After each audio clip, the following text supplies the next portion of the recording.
हरे कृष्णा, जय शिव शंभु। प्रिय श्रोतागण, आप सभी को बैकुंठ चतुर्दशी की हार्दिक शुभकामनाएं। आज सुनेंगे बैकुंठ चतुर्दशी की कथा।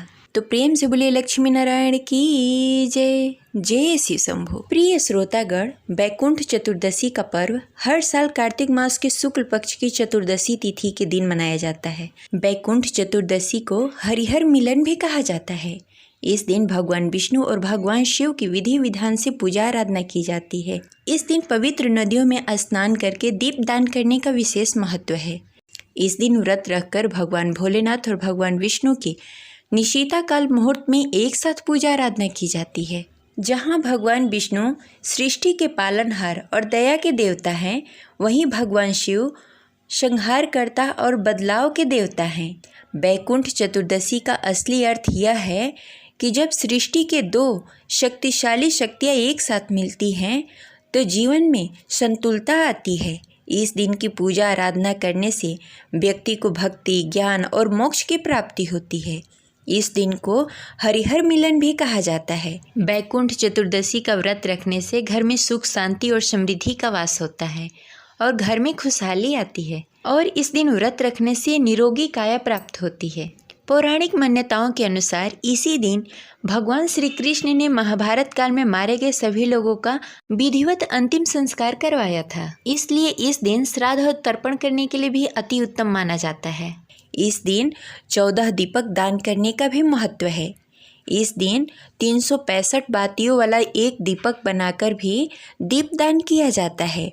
इस दिन दीप दान करने का और भगवान शिव और भगवान विष्णु की पूजा आराधना करने का विशेष महत्व होता है। माना जाता है कि इस दिन पूजा आराधना करने से, व्रत रखने से बैकुंठ लोक की प्राप्ति होती है। पौराणिक मान्यताओं के अनुसार इसी दिन भगवान श्री कृष्ण ने महाभारत काल में मारे गए सभी लोगों का विधिवत अंतिम संस्कार करवाया था। इसलिए इस दिन श्राद्ध और तर्पण करने के लिए भी अति उत्तम माना जाता है। बैकुंठ चतुर्दशी के 3 प्रमुख कथाएं हैं। चलिए विस्तार पूर्वक सुनते हैं। कथा प्रारंभ करने से पहले इस वीडियो को लाइक करके कमेंट बॉक्स में हरे कृष्णा, जय शिव शंभु अवश्य लिखें। बैकुंठ चतुर्दशी की पौराणिक कथा के अनुसार एक बार की बात है कि नारद जी पृथ्वी लोक से घूमकर बैकुंठ धाम पहुँचते हैं। भगवान विष्णु उन्हें आदरपूर्वक बैठाते हैं और प्रसन्न होकर उनसे आने का कारण पूछते हैं।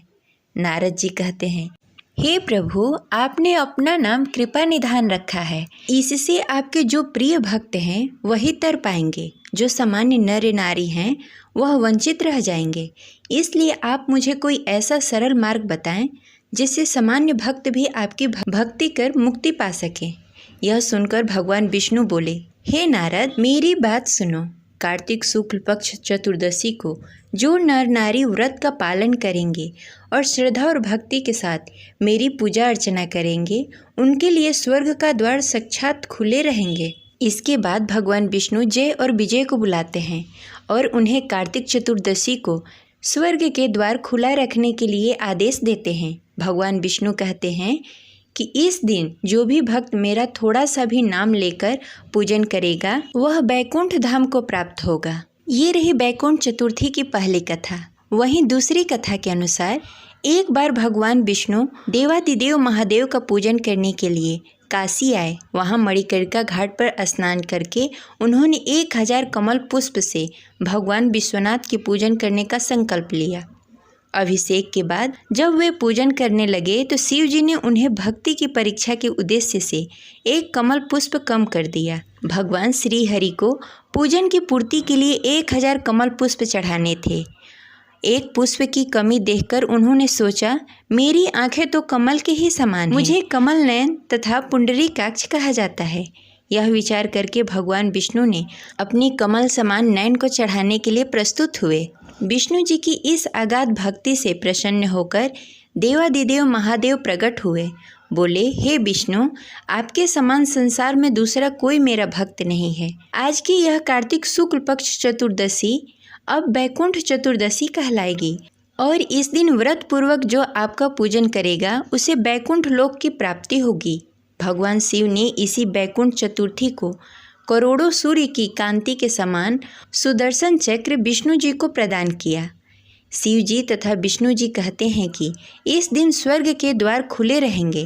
मृत्यु लोक में रहने वाला कोई भी व्यक्ति इस व्रत को करता है, वह आपका स्थान बैकुंठ धाम में सुरक्षित करेगा। इस प्रकार बैकुंठ चतुर्थी की दूसरी कथा समाप्त हुई। तो प्रेम से बोलिए हरिहर भगवान की जय। वहीं बैकुंठ चतुर्थी की तीसरी कथा के अनुसार धनेश्वर नाम का एक ब्राह्मण था जो बहुत ही बुरे काम करता था। उसके ऊपर कई पाप थे। एक दिन वो गोदावरी नदी में स्नान करने के लिए गया। उस दिन बैकुंठ चतुर्थी थी।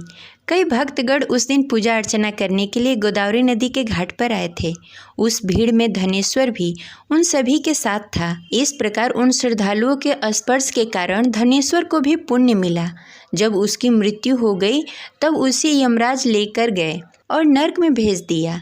तब भगवान विष्णु ने कहा, यह बहुत पापी है, पर इसने बैकुंठ चतुर्दशी के दिन गोदावरी नदी में स्नान किया और श्रद्धालुओं के पुण्य के कारण इसके भी सभी पाप नष्ट हो गए हैं, इसलिए इसे बैकुंठ धाम मिलेगा। अतः धनेश्वर को बैकुंठ धाम की प्राप्ति होगी। इस प्रकार बैकुंठ चतुर्थी की तीसरी कथा भी समाप्त हुई।